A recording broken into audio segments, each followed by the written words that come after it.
ओम शांति। सबको हैप्पी होली। चाबी दे दी और कैसे हैं सब? थी बोल रही चाबी दे दी थी उसने भाई को चाबी दे दी भाई को विपाशा बहन, जी। होमवर्क किया? हाँ। अच्छा। मंजू बहन,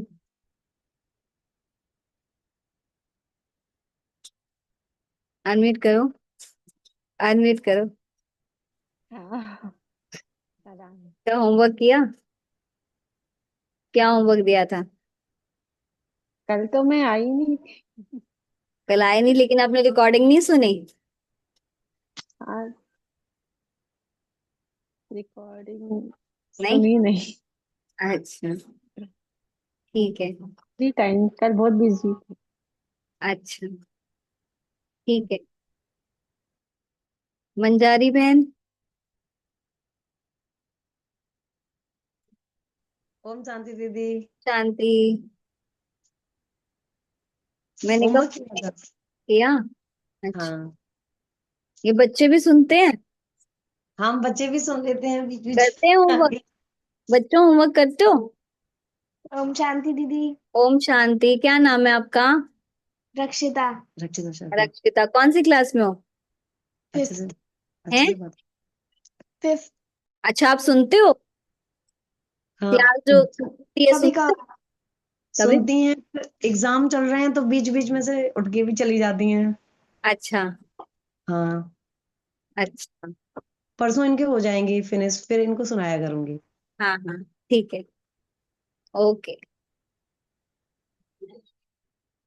ठीक है, तो कल की क्लास में हमने किया था कल्प वृक्ष। तो कल्प वृक्ष को उल्टा झाड़ क्यों कहते हैं? कौन बताएगा? हाँ जी, विपिन भाई बताओ, कल्प वृक्ष को उल्टा झाड़ क्यों कहते हैं? अनम्यूट करो। बोलो।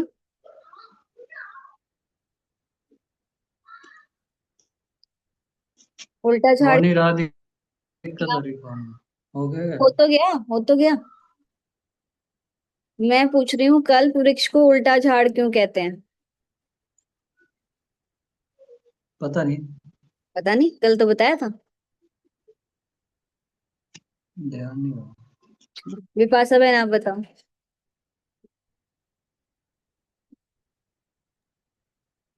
क्योंकि कल जो आपने पिक्चर दिखाई थी उसमें साइड में उल्टा बन रहा था जो पेड़ था। और उसमें जो परमात्मा थे बाबा वो ऊपर थे।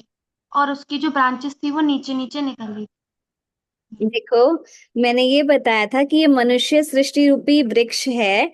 और ये जो थी। मनुष्य सृष्टि का बीज कौन है? परमपिता परमात्मा।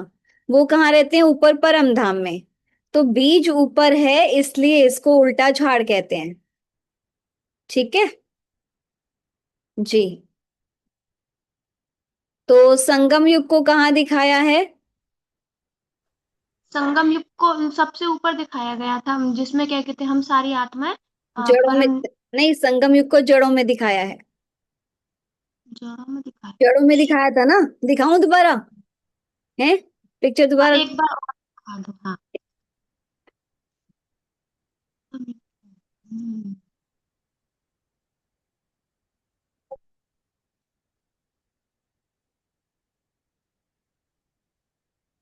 हम्म। हम्म।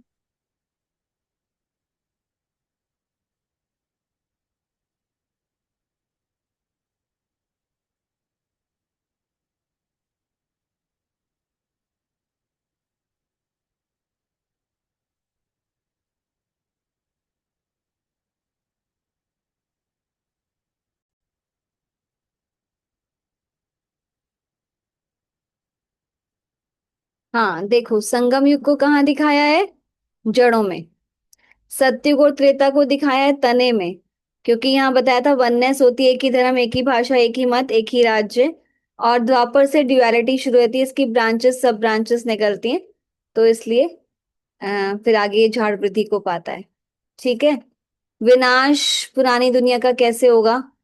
बताओ विपिन भाई।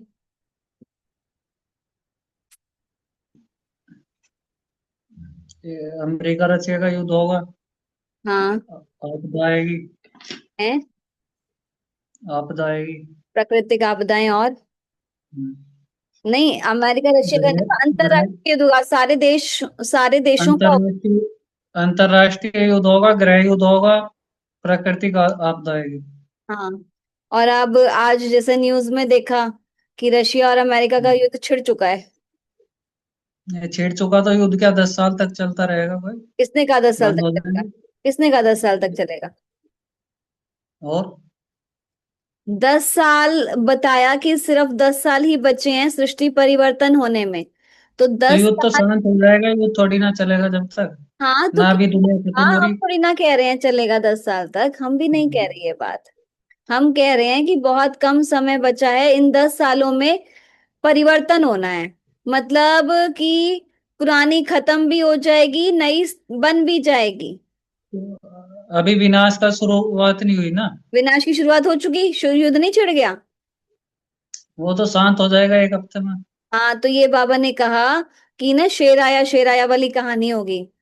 युद्ध हम्म। छिड़ेगा फिर बंद होगा, जैसे पहले छिड़ा था वो इजराइल हम्म। और यूक्रेन और उसका हुआ था। फिर बंद हुआ, हम्म। फिर अब ये युद्ध छिड़ा है, फिर बंद होगा, फिर छिड़ेगा, फिर बंद होगा। और जब सब कहेंगे ना कि अब कुछ नहीं होने वाला, और वही घड़ी हम्म। विनाश की होगी। जैसे शेर आया वाली कहानी थी ना, सुनिए ना कहानी शेर आया वाली। सुनी। वो इंसान बोलता था कि बार बार बोलता था हम्म। शेर आया, सब उसको बचाने आते थे, तो होता नहीं था।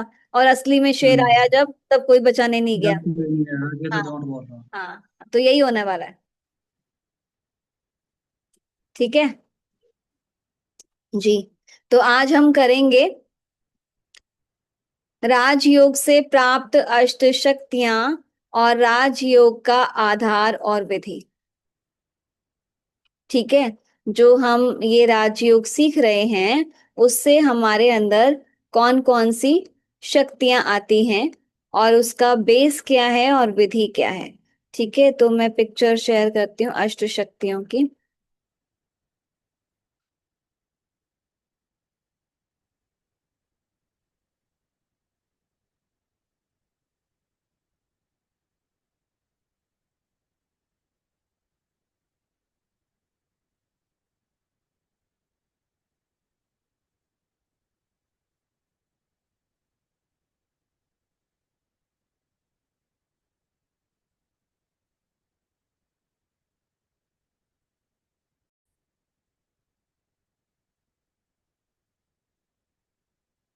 नोट करेंगे राजयोग से प्राप्त अष्ट शक्तियां।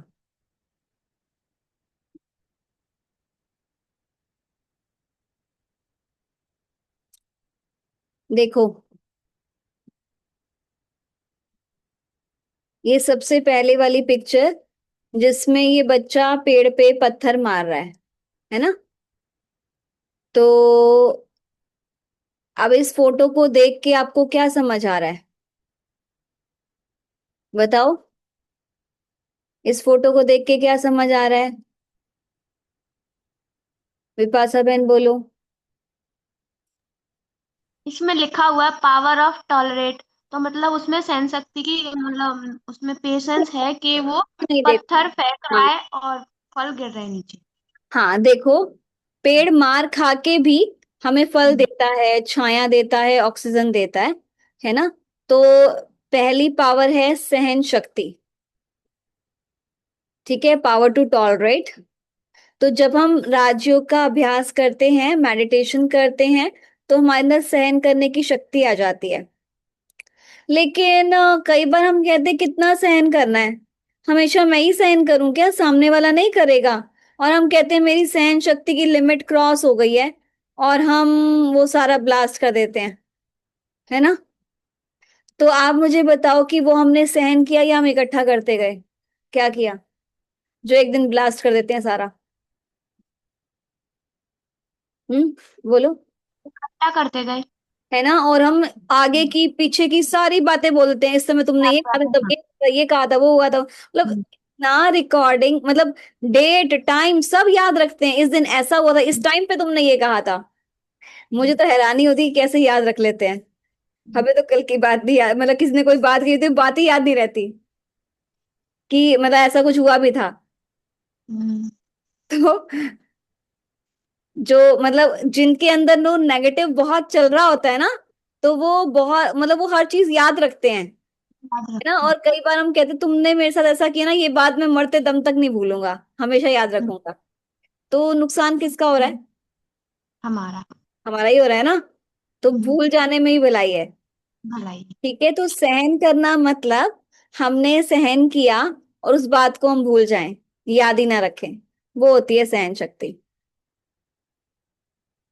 ठीक है, और जब कोई हमारे साथ बुरा व्यवहार करता है या गुस्सा करता है हमारे ऊपर, तो उस समय समझो कि वो मेरे सहन शक्ति का पेपर ले रहा है और मुझे इस पेपर में पास होना है। ठीक है, तो वो है सहन शक्ति। समझ आया? फिर नेक्स्ट पिक्चर देखो।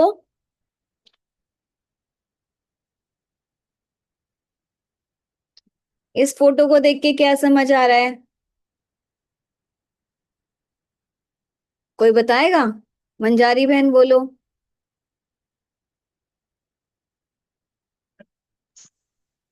इसमें नदी बह रही है और नदी को रास्ते में अगर परेशानियां आती हैं तो वो अपना रास्ता वहां से हटा के दूसरी जगह से बना लेती हैं और अपने, हाँ, उद्देश्य तक पहुंच जाती हैं।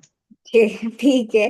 हाँ, हर एक की देखो फोटो को देख के इंटरप्रिटेशन अलग अलग होती है। ठीक है विपिन भाई, आपको क्या समझ आ रहा है फोटो को देख के?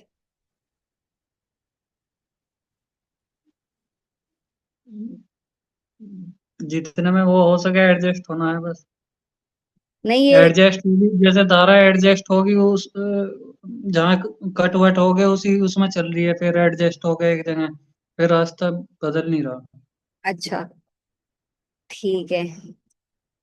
देखो इसमें ये दिखाया है कि जैसे ये देखो इतने सारे नदियां हैं, ये 3 4 नदियां हैं ना। तो हम्म। ये सब नदियों का जल सागर में समा रहा है। तो ये है समाने की शक्ति, पावर टू एकोमोडेट या पावर टू एडजस्ट। ठीक है, तो सागर क्या करता है, जो भी कूड़ा कचरा है वो अपनी लहरों से बाहर कर देता है।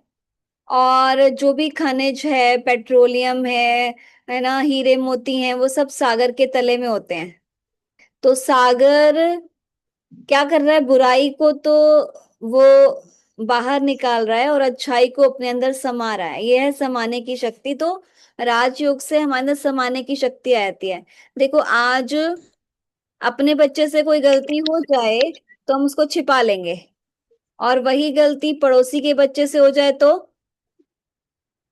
क्या करेंगे, सबको बता देंगे, है ना।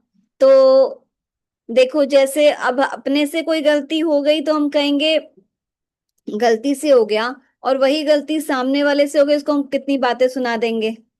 अब जैसे मान लो हमारे घर में मेड काम करती है और उससे कोई बहुत कीमती क्रॉकरी टूट गई, तो हम इतनी बातें सुनाएंगे। और वही हमसे भी तो टूट सकती है, हमसे टूट गई, हम कहेंगे हाँ गलती से हो गया, तो उसने भी तो गलती से किया, जानबूझ के थोड़े ना किया।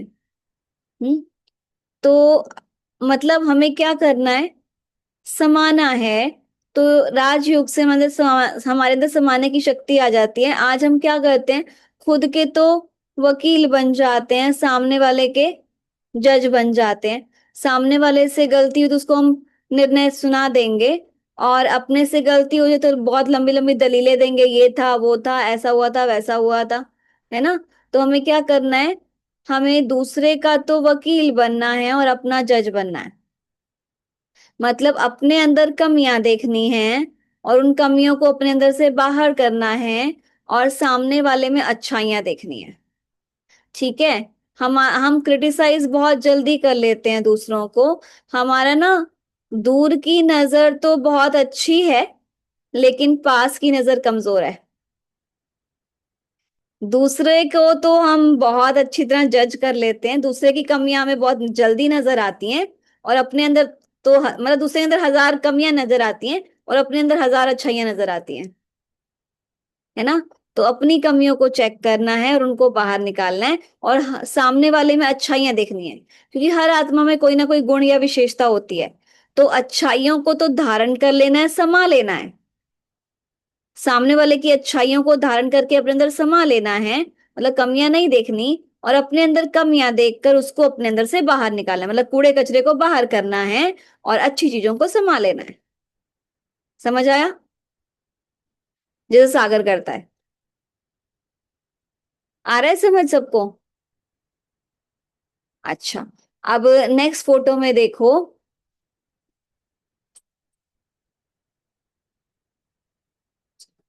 इसमें क्या दिखाया है, कौन बताएगा? अनम्यूट करके बोलो। इस फोटो में देख के क्या समझ आ रहा है?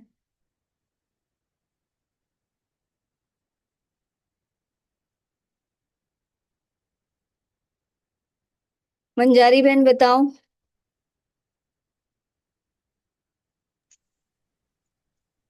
हाँ, इसमें ये जो व्यक्ति है वो क्या कर धन इकट्ठा धन धन इकट्ठा करके। अच्छा, ठीक है। और कोई बताओ, विपाशा बहन, क्या समझ आ रहा है?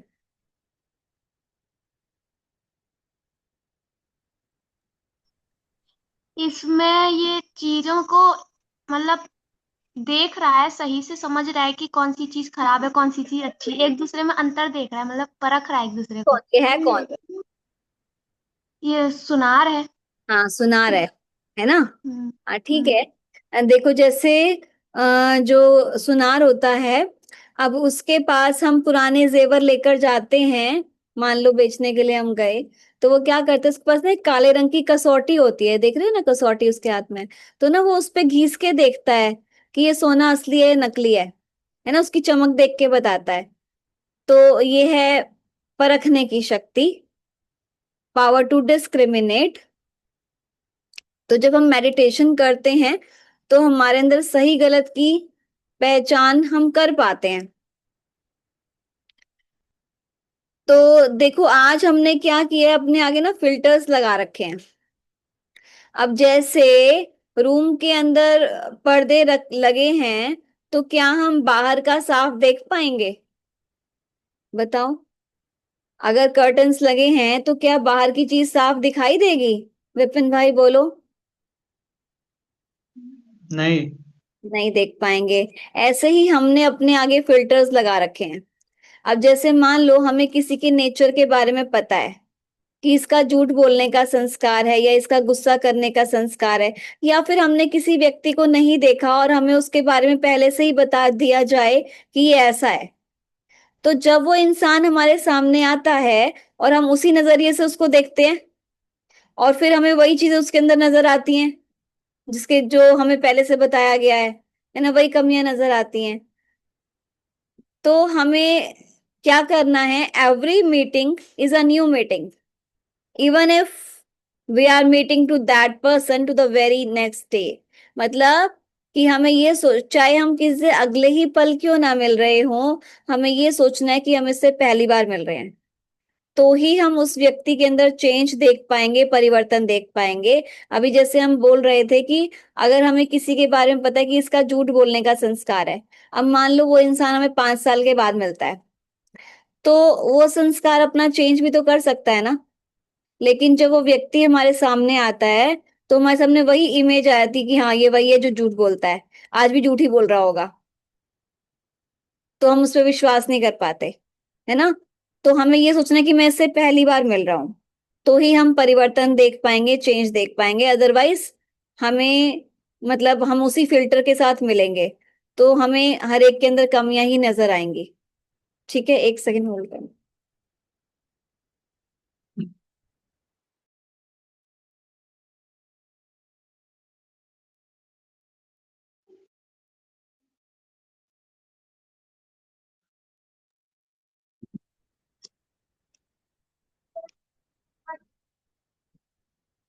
ठीक है, तो ये था पावर टू डिस्क्रिमिनेट, जो जब हम राज्यों का अभ्यास करते हैं तो हमारे अंदर वही परखने की शक्ति आ जाती है।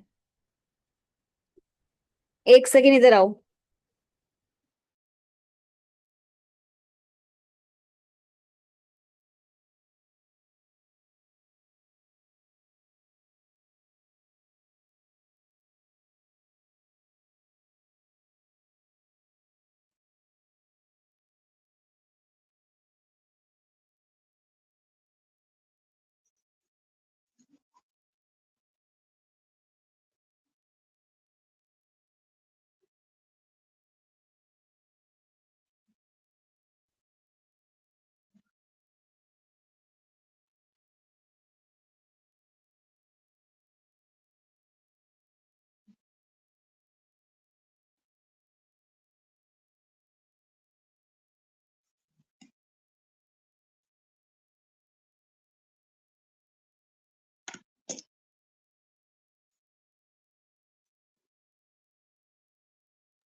तो बात हो रही थी कि पावर टू डिस्क्रिमिनेट, इसको हम एकाग्रता की शक्ति भी बोलते हैं। ठीक है, परखने की शक्ति और एकाग्रता की शक्ति। तो जब हमारा मन और बुद्धि उस एक की याद में एकाग्र होता है, तब हम सही और गलत की पहचान कर पाते हैं। देखो कई बार क्या होता है, हम कहते हैं मेरे दो मन है। एक मन कहता है कि मैं ये करूं, दूसरा मन कहता है मैं ये करूं, है ना। तो मन दो नहीं होते, वो मन और बुद्धि के बीच कॉन्फ्लिक्ट चल रहा होता है। तो हम परख नहीं पाते। तो जब हम मेडिटेशन करते हैं तो हम परख पाते हैं, हम सही और गलत की पहचान करके सही निर्णय ले पाते हैं। ठीक है, तो नेक्स्ट शक्ति है, इसमें क्या दिखाया है बताओ। हाँ, विपाशा बहन बोलो, क्या समझ आ रहा है इसको देख के। मतलब तुलना करने की, क्या बोलते हैं दिखाया क्या है इसमें। पावर टू जज, जज करने की, तोलने की चीजें बराबर, हाँ, तो इसमें अच्छाइयाँ बुराइयों को इसमें ना तराजू दिखाया है। तराजू है, हाँ। तराजू दिखाया है कि हमें कोई भी डिसीजन लेना है, तो मतलब मेडिटेशन जब हम प्रैक्टिस करते हैं तो हम सही डिसीजन ले पाते हैं। तो हम्म। ये जो डिस्क्रिमिनेट है, पावर टू डिस्क्रिमिनेट, मतलब हम्म। ये परखने की शक्ति और निर्णय करने की शक्ति, दोनों इंटर रिलेटेड है। जब हम सही गलत की पहचान कर पाते हैं तब हम सही डिसीजन ले पाते हैं। ठीक है, हाँ। मतलब इसको एकाग्रता की शक्ति भी बोलते हैं। तो जब हमारा मन और बुद्धि एकाग्र होता है तो हम सही डिसीजन ले पाते हैं। मीठी राजी को भी रात माताएं भी तो आएंगी, भाई भीड़ आएगी, पिछली बार बहुत कम जो है इसीलिए आने वाले क्लास की उनका मैं जो कुछ भी है।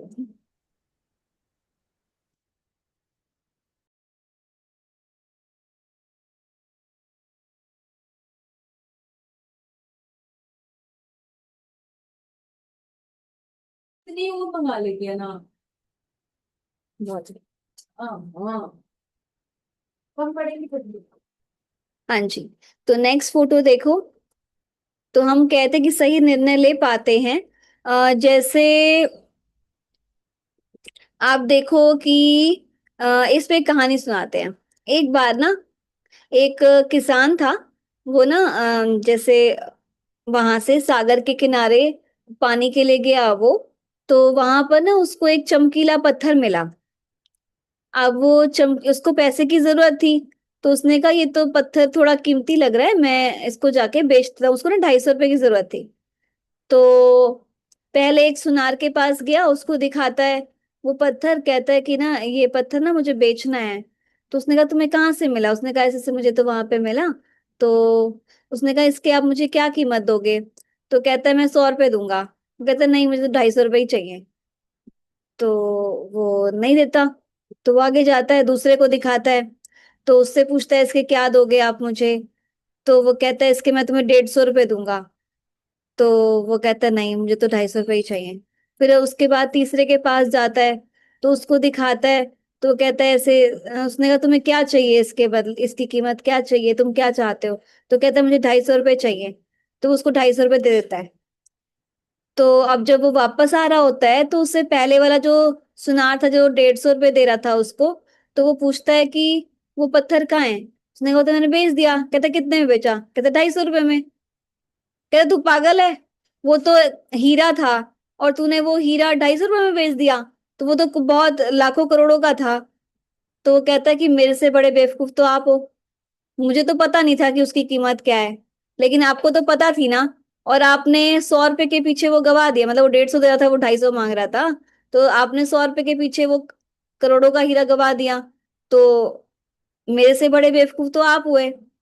तो कहने का भाव ये है कि वो डिसाइड नहीं कर पाया ना, सही गलत। तो जब हम मेडिटेशन का अभ्यास करते हैं तो हम सही गलत की पहचान करके सही डिसीजन ले पाते हैं। ठीक है, नेक्स्ट फोटो में देखो क्या समझ आ रहा है।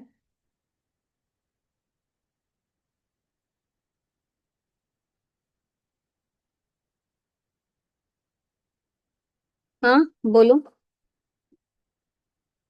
क्या दिख रहा है इसमें? पावर टू फेस मतलब जो भी हमारा गलत है हमें उसे मतलब फेस करना चाहिए, अपनी जो भी कमियां हैं या जो भी अच्छाई हैं हमें उन्हें फेस ये करना नहीं चाहिए। बोलो, पिक्चर में क्या दिख रहा है? पिक्चर में पावर टू फेस दिखा है, इसके अंदर एक तो अर्थी दिख रही है, हाँ, और ऊपर वाली पिक्चर नहीं समझ में आ रही मुझे एक कुछ। व्यक्ति है, हवा। व्यक्ति है, हाँ उसके हाँ फेस की जगह दिया जलता हुआ दिखाया है ना।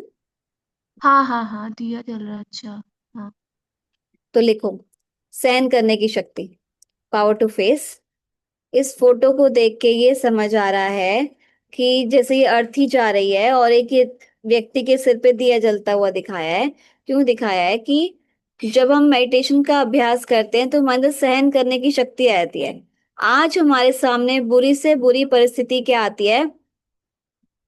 जब हमारे किसी नियर एंड डियर की डेथ हो जाती है, और उस परिस्थिति से बाहर निकल पाना हमारे लिए बहुत डिफिकल्ट हो जाता है। लेकिन अब हमें ये नॉलेज है कि हर आत्मा का कार्मिक अकाउंट है, और जितना टाइम उसका मेरे साथ कार्मिक अकाउंट है, वो आत्मा मेरे साथ रहेगी। और जब वो अकाउंट क्लियर हो जाएगा तो मेरा साथ छोड़ के चली जाएगी। अब इस नॉलेज के आधार पे हम किसी भी परिस्थिति का सामना कर सकते हैं। अब यहाँ दिया जलता हुआ क्यों दिखाया है?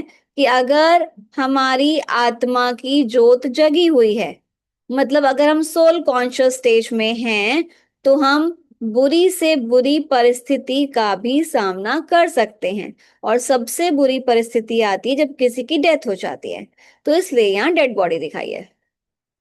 समझ आया? ठीक है, अब नेक्स्ट फोटो देखो, उसमें क्या समझ आ रहा है।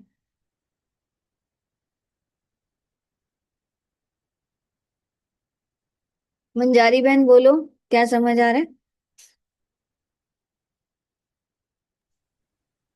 पावर टू कोऑपरेट मतलब सहयोग शक्ति।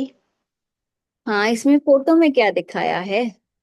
फोटो में अ, मैं बताऊं, काफी हाँ, सारे हाथ हैं नहीं, और बच्चे उनके को ऊपर बोलने दो, उनके बच्चे। ऊपर एक पहाड़ है, उनके ऊपर हाँ, एक छाया हुआ है। हाँ, तो ये क्या समझ आ रहा है इससे? क्या दिखाया इस, है? इससे ये समझ में आ रहा है कि अगर हम सहयोग के साथ में कोई भी काम करते हैं तो वो सफल हो जाता है। जी ठीक है, इसमें दिखाया है इतनी सारी उंगलियां मिलके एक पहाड़ को उठा रही हैं।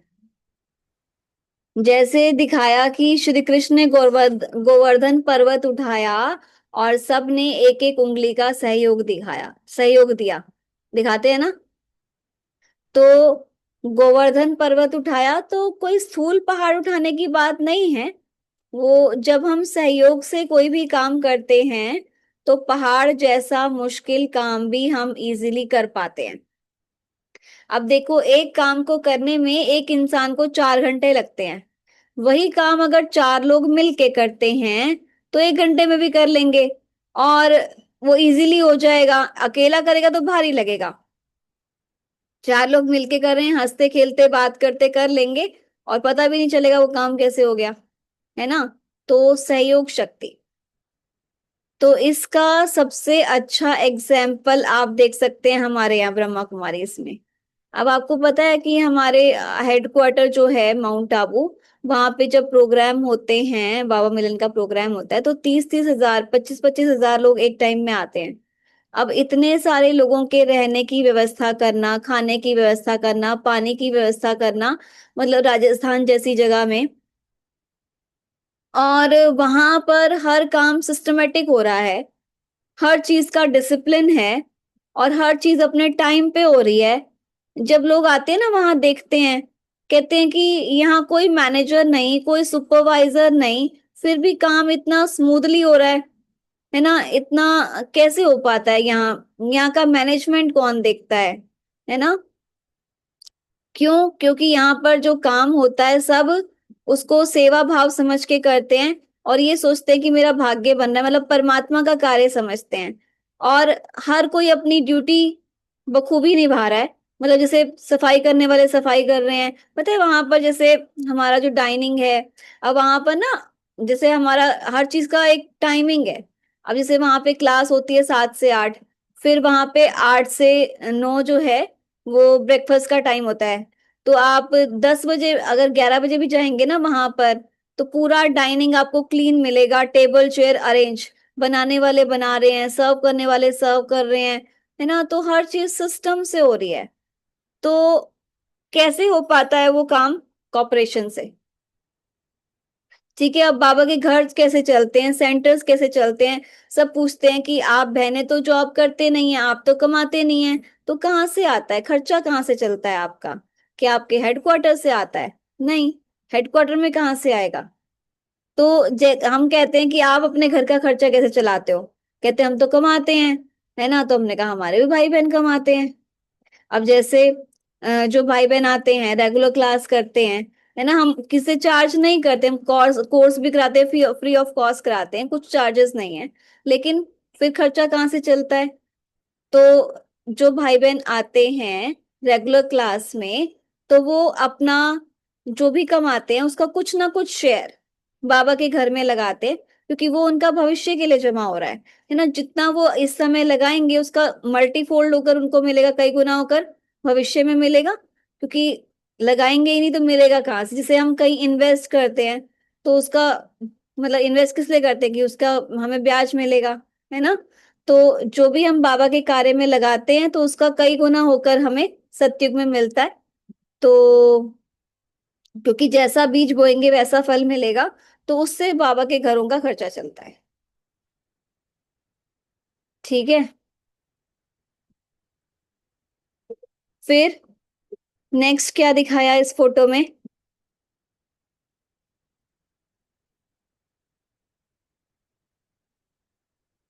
मंजू, ये मंजारी बहन।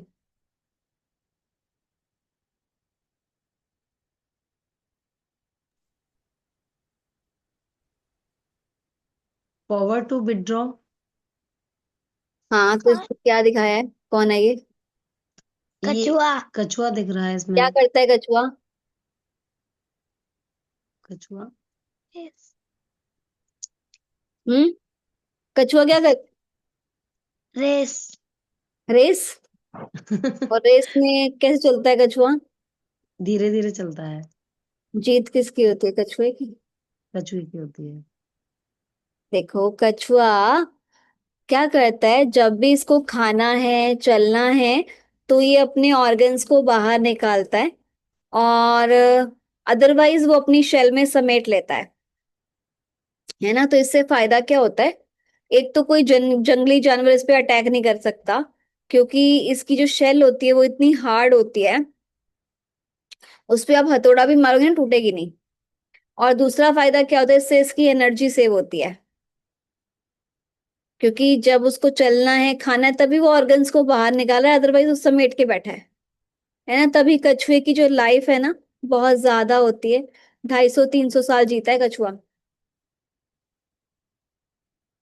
तो इससे हमें क्या समझ आ रहा है? पावर टू विड्रॉ, मतलब हिंदी में बोलेंगे विस्तार को संकीर्ण करने की शक्ति, या विस्तार को सार में समाने की शक्ति। तो कई बार क्या होता है, कोई हमें बात बताता है और इतनी लंबी चौड़ी करके बताते हैं, हम कहते हैं कहना क्या चाहते हो, टू द पॉइंट बात करो ना।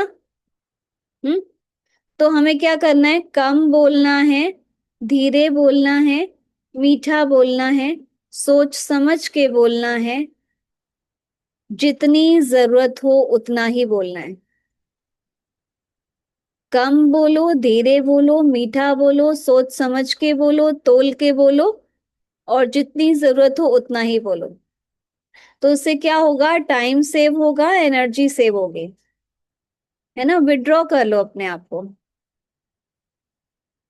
समझ आया? नेक्स्ट फोटो बोलो विपिन भाई, नेक्स्ट फोटो में क्या देख रहे हो?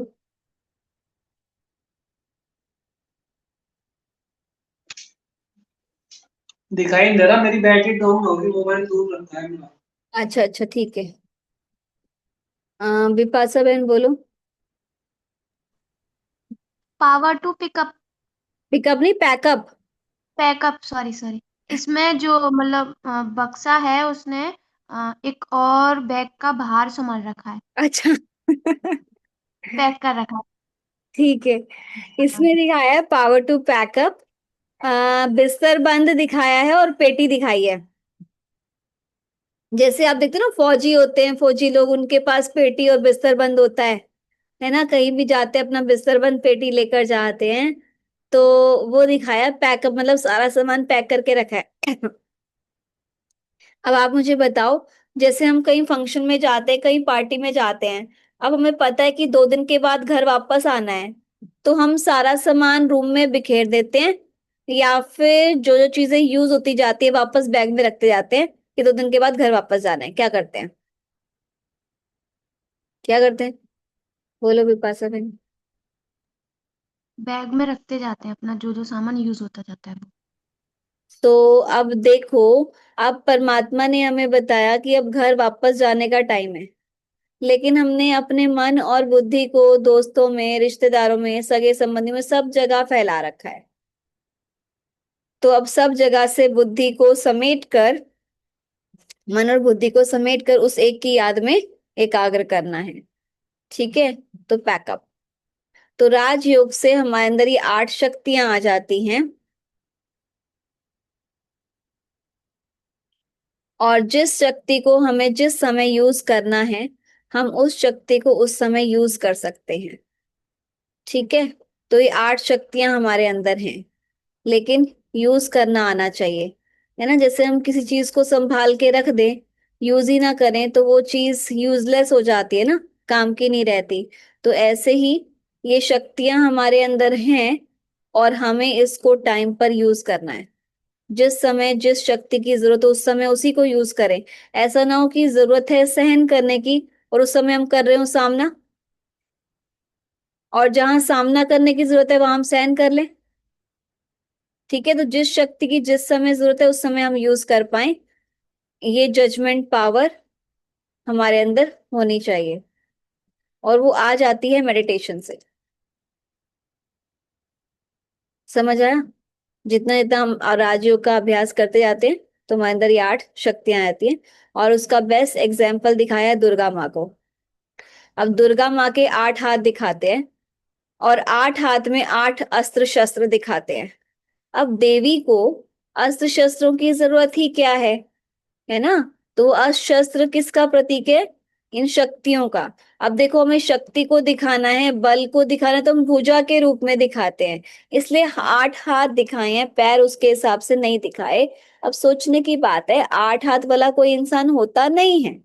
अब 8 हाथ वाला कैसे काम करेगा, कैसे खाएगा, कैसे कपड़े पहनेगा? हाँ। तो उन्होंने क्या किया, देवी देवताओं की जो मूर्तियां बनाई ना, सिंबॉलिक दिखा दिया। तो अब आज कोई बच्चे के 3 हाथ वाला कोई पैदा हो, तो उसी समय ऑपरेशन करके वो हटाया जाता है ना। एबनॉर्मल चाइल्ड गिना जाता है। तो क्या देवी देवताएं एबनॉर्मल थे? लेकिन उनको हम मनुष्य, हमसे अलग दिखाने के लिए उन्होंने किसी के 8 हाथ दिखा दिए, किसी के 4 हाथ दिखा दिए, किसी का कुछ दिखा दिया, है ना। तो वो 8 हाथ 8 शक्तियों का प्रतीक है। और जब हम ये 8 शक्तियां अपने अंदर धारण कर लेते हैं, तो हम ही वो दुर्गा स्वरूपा हैं। दुर्गा कोई और नहीं है। ठीक है? समझ आया? सभी को समझ आया? प्रेम, आपको समझ आया? हाँ। क्या समझ आया? बोलो। ये राजयोग से हमें 8 शक्तियां मिलती हैं। कौन सी? Tolerance, adjust, cooperate, backup, face, discrimination, जज एंड विड्रॉ। अरे वाह, तो सारी याद भी हो गई। अच्छा, अब मैं किसी और से पूछती हूँ, उनको याद हुई कि नहीं? हाँ बिपाशा बहन बताओ। बोलो। हाँ, 8 शक्तियां हैं। हाँ बिना देखे बताना, जैसे इसने बताई है। टॉलरेट, विड्रॉ, डिस्क्रिमिनेट, एडजस्ट और एडजस्ट और अ, आगे। आगे पैकअप वाली, पैकअप और पावर टू। देखो मेरी बात सुनो, पिक्चर को सामने लाओ, शक्ति सामने आ जाएगी।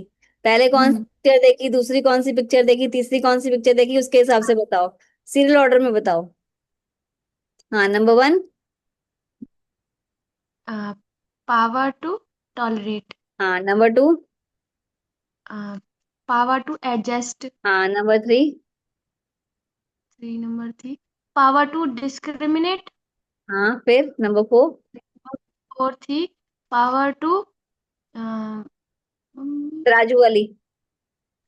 राजू वाली,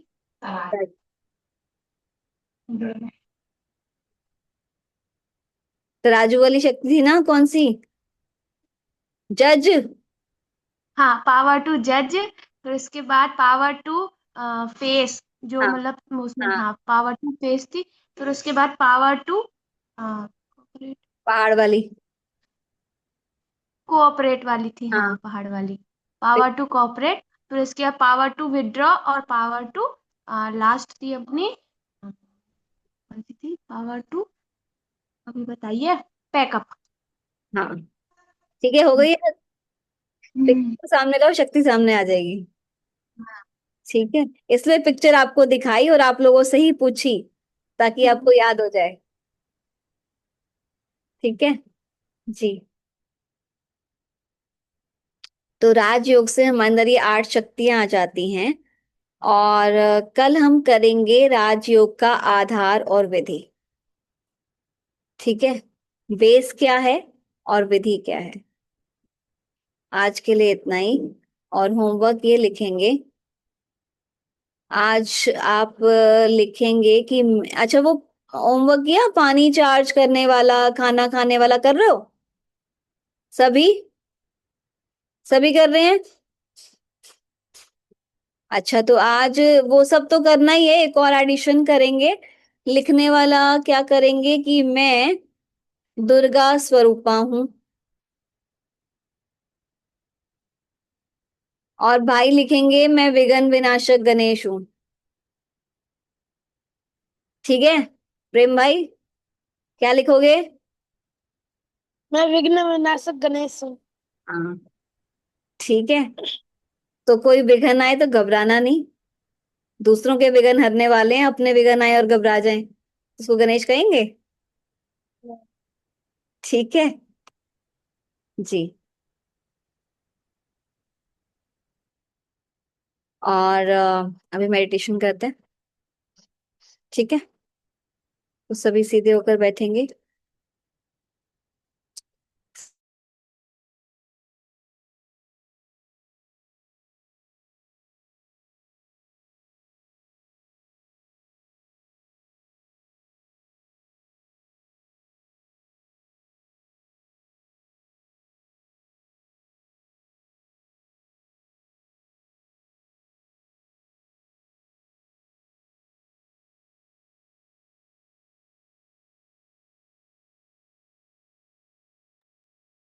सभी एक बार लंबा गहरा सांस लेंगे,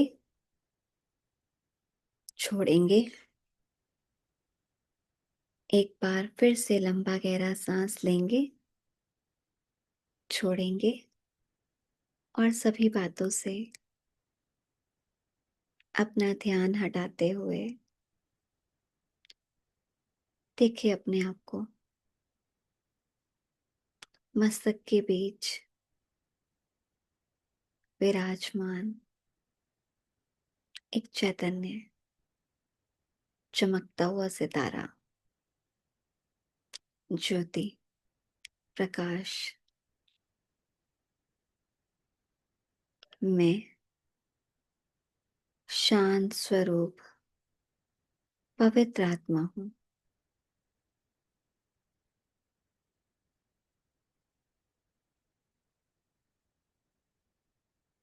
मेरे अंदर सहन करने की शक्ति आ गई है।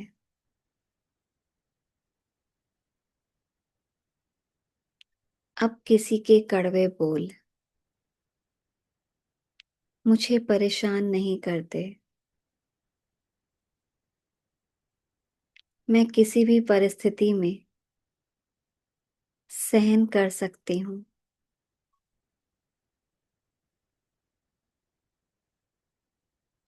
सामने लाएं ऐसी आत्माओं को जिनके साथ आपका कर्मों का हिसाब किताब है।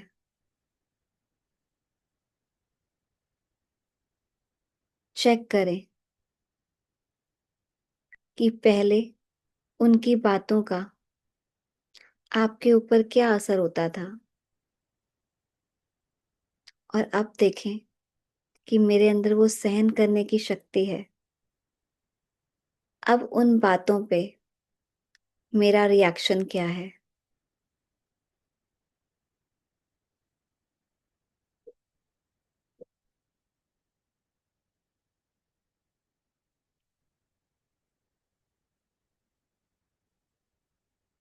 मेरे अंदर समाने की शक्ति आ गई है। मेरा मन और बुद्धि उस एक की याद में एकाग्र है, और मैं सही गलत की पहचान करके सही निर्णय ले सकती हूँ।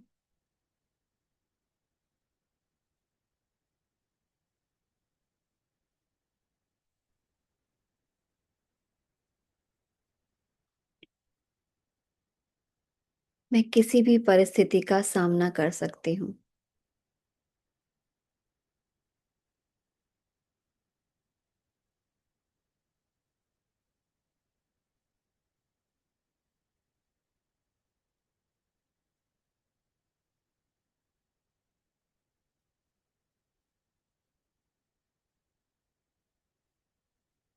मैंने अपने मन और बुद्धि को सब जगह से समेटकर एक परमात्मा की याद में एकाग्र कर लिया है। एक वो ही मेरा संसार है, उससे ही मेरे सारे संबंध हैं। वो कैसे माँ बनकर दिव्य गुणों से मेरी पालना करते हैं,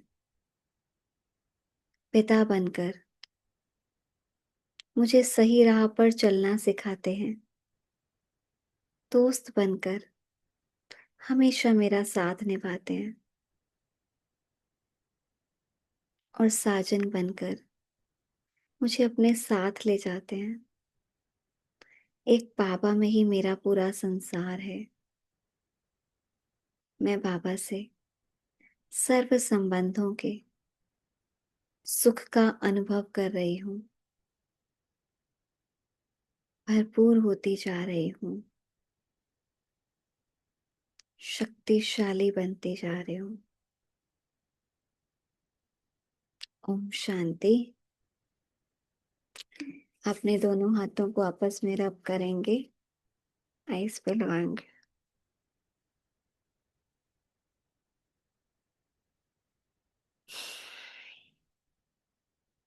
ओम शांति। तो कल मिलते हैं, सभी अपना होमवर्क करेंगे, ठीक है।